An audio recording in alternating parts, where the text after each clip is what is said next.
Hey, hey, hey, it's Lily on the go. What is up? What is up?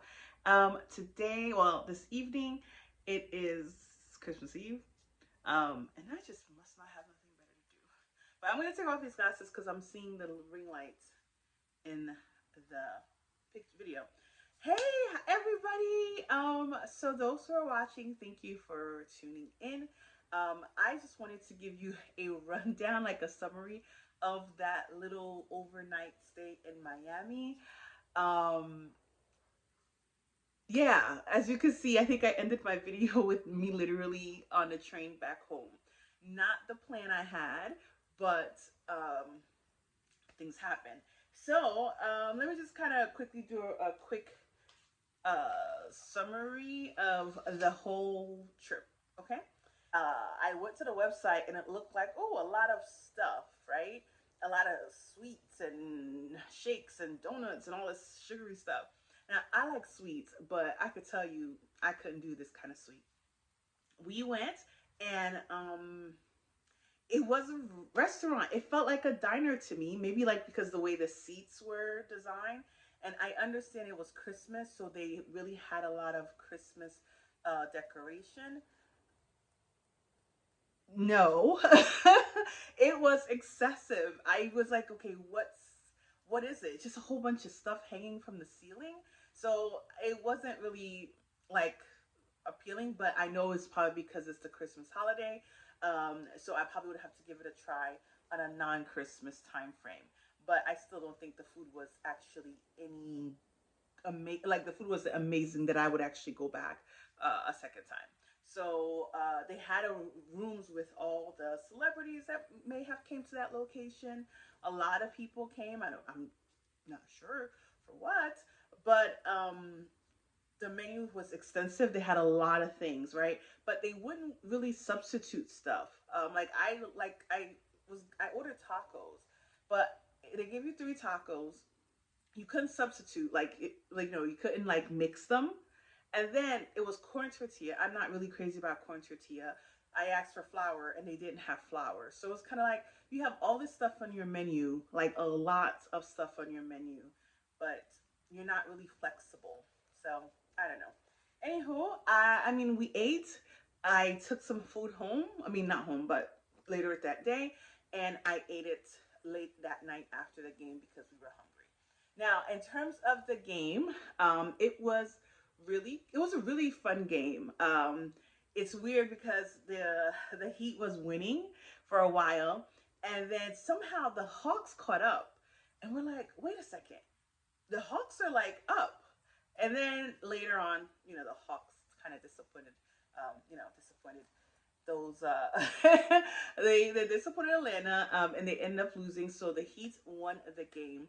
I showed you the mascot came to our section. We were in section 300, like literally below the fourth, and I was shocked that the mascot came. Came to our section. It's hard to get the Hawks to come to our section in the 300s at the Atlanta arena, but I don't know. It was good. I was like, oh my gosh! And then we managed to take a picture with him. So it was great. My little cousin was really ecstatic, about that, and they got a lot of like Miami Heat stuff. Some of the other things, well, I kind of expected a lot of Latin music, a lot of Hispanic music. They did play a little bit of a little soca, pretty much, or yeah, it was mostly soca. But I was really confused. I wouldn't say confused. I would say it's more so I didn't really see the dancers. They came at the beginning of the show or at the beginning of the game, and they came at the end. So that was the big comparison. I'm used to Atlanta games the whole time. The dancers are coming out. They're throwing T-shirts. I mean, this is like during not halftime. This is during timeouts or when the whistle blows, and then even the DJ and the MC is like hyping everybody else. Even when it's like defense, like they're screaming defense like throughout the whole game. So there wasn't that. I noticed that wasn't really there. The hype of Atlanta, but yeah, I mean it's definitely different. But the game was really good. Our hotel was the Hilton Miami downtown. It was literally diagonal from the Miami port. So those who are probably going to the cruise port, definitely, I recommend it. It was a really nice hotel. Nothing crazy. I mean, it's a Hilton. Nothing, extravagant or anything like that. And the room we had, I showed you, was a suite. So it had a whole living room and it was huge. I mean, like we had windows, floor to ceiling windows all over the place. So that was really nice. So if you're having like, let's say a group of people, you can really pack some pack an airbag and lay out some people out on this floor. So I know when we were at the hotel, there was a lot of people coming from other countries, from other towns, to come to Miami, and they looked like they were going on a cruise. So they probably just booked the big old suite and threw everybody in there. So it was a really nice hotel. I mean, it was nothing to really, nothing to really, to say bad about it. But it was really nice. The bedding was so comfortable. Oh my gosh, I was like, oh, I sunk in the bed with all the comforters and all the pillows, and I was just like, ooh, wrap me up, wrap me up, please. And of course, me in my robe on a couch, looking like, yeah, this looks like a penthouse, okay? But it's all right. It was for the moment, and I enjoyed just having that nice view of the intercoastal and the city. Well, yeah, the reason that my plans literally failed was I really didn't plan like per se, but it started raining. And my cousin, when she left, she called me and said that it was raining on her way up north. So for me, it was kind of sunny outside. I really didn't anticipate rain, but it did start drizzling. So I waited a little bit and then it started raining really seriously. So by the time I got on the monorail or the little metro mover, they call it, it started raining bad. And I didn't have any umbrella. I had sandals on. And yeah, I said, you know what? I would be doing a lot of walking to the, what's that place called? To not, what's the restaurant? Yeah, Espanola Way, which is that little strip, and also to the Botanical Garden. So I was like, you know what? Let's just call it a day. I was exhausted, and I still had a lot of like cleaning and packing, not cleaning and packing, cleaning and present buying and all that stuff. So I said, all right, let me go ahead and take the train back up home. This way I'll have a ride to go pick up my car, and then I'll just go home. Now here's the story. I'm gonna tell you this story because I was like, you know what? As frustrated as I was at the train station, I am going to wait till I am calm so I don't put negative energy out in the world. Okay? So here's what occurred. I got on the little the Miami Mover, whatever it's called, from the hotel to the Tri Rail. Not the Tri Rail, excuse me, to the Metro Rail.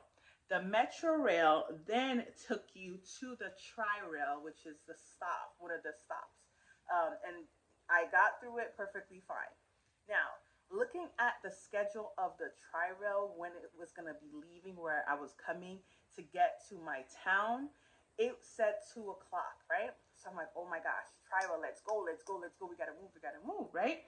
I get on that and I'm like watching the stops. I'm like, okay, it's taking about a minute and a half for it to make every stop. So I should be able to get there in time and to buy my ticket.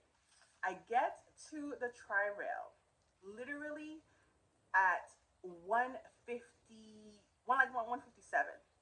I run downstairs because I'm like, oh my gosh, the train is coming, right? So I run downstairs and then I run over to the track. Like, you know how the track sometimes they have little at the light, you can kind of run over to the other side.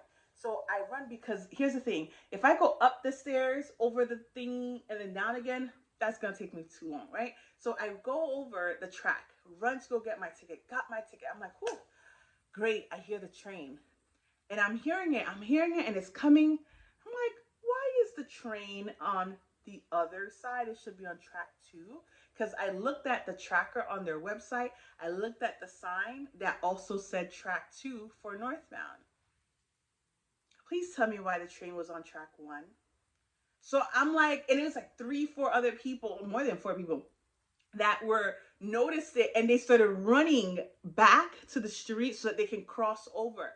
I was like, oh my gosh. So here I am running. Thank God I didn't have any luggage with me. But I was running over rocks, literally jumped off the platform. The train had already stopped completely. So I was just running. I get over, okay? And I'm watching this guy in front of me, and he's standing right in front of the train door. So I'm like, why is he stopping? He needs to jump in, hold the door for me so I can like go in. Why did the train just go?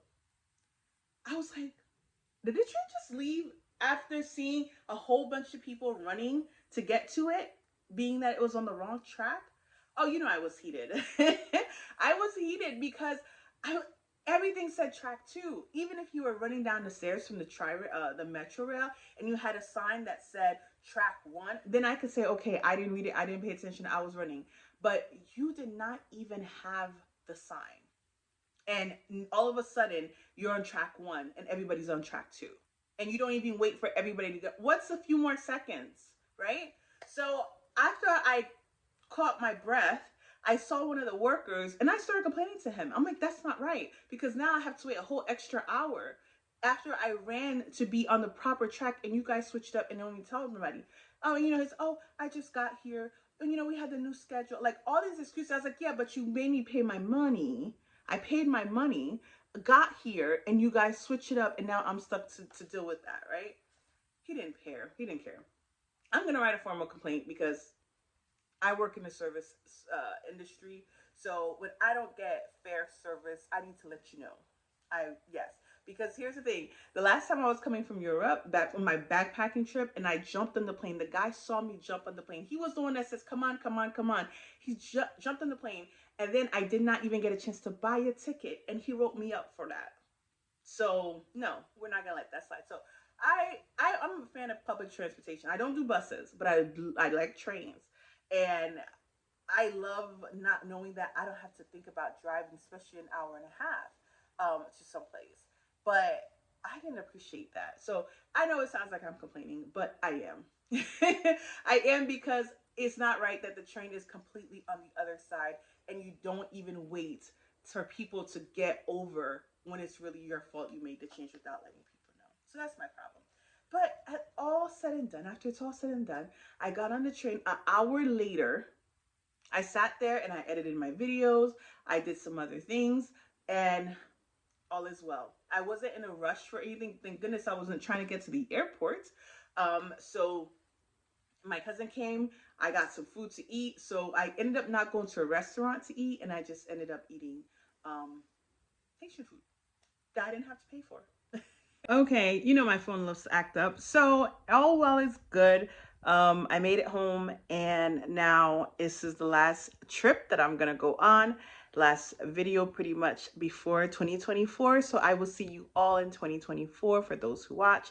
And I'll probably have more thoughts during the week as I finish clean up and do and stay home during New Year's Eve. But it's all good because I am planning to have a great 2024. And I hope you too as well. Do something fun, get a new hobby, speak a new language, go somewhere you've never been to before, save money, travel, lose weight, whatever it is. You know, just be grateful, and life is definitely a blessing, and know that you are needed on this in this world. So yeah, I don't know what else I'll say. Happy New Year. Bye.